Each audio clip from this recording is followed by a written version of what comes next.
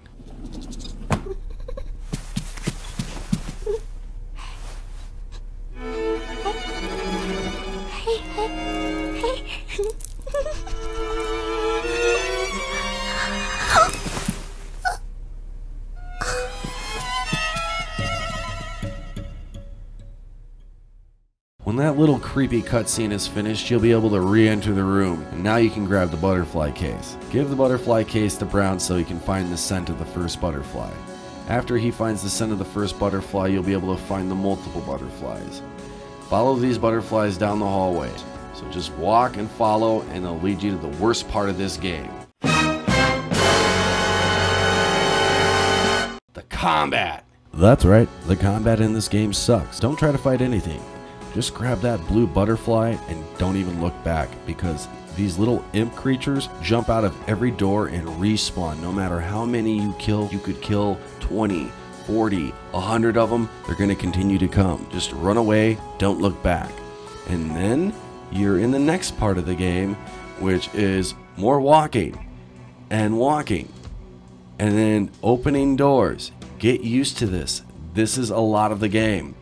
Eventually, we are greeted by another cutscene. We see Amanda looking in the offering box, probably trying to dip her fat hands in there and steal somebody else's shit and say that she offered it herself. After that little cutscene, we are able to run down that hallway as fast as possible to try to save our lives and offer our beautiful blue butterfly in these little girls' boxes. That sounds really inappropriate, and I apologize. After you offer this blue butterfly, they kind of converse amongst themselves, question whether you're aristocrat material or not, whether you should live or die. That kind of sucks because we went to all this fucking trouble to get this thing and we don't even know if they like it or not. So the door cracks open, we get a chance to actually enter, but before we can walk in ourselves, somebody fucking kicks us in and we're down the rabbit hole. I know, guys, I left it on the cliffhanger. You have no idea what's gonna happen, right? Well, you guys can just go watch somebody else do a walkthrough and talk shit about the game the whole time, or you can enjoy it with me. So come back next time when we review the next chapter, The Goat Sisters. And until next time, keep your doors locked and your systems hot.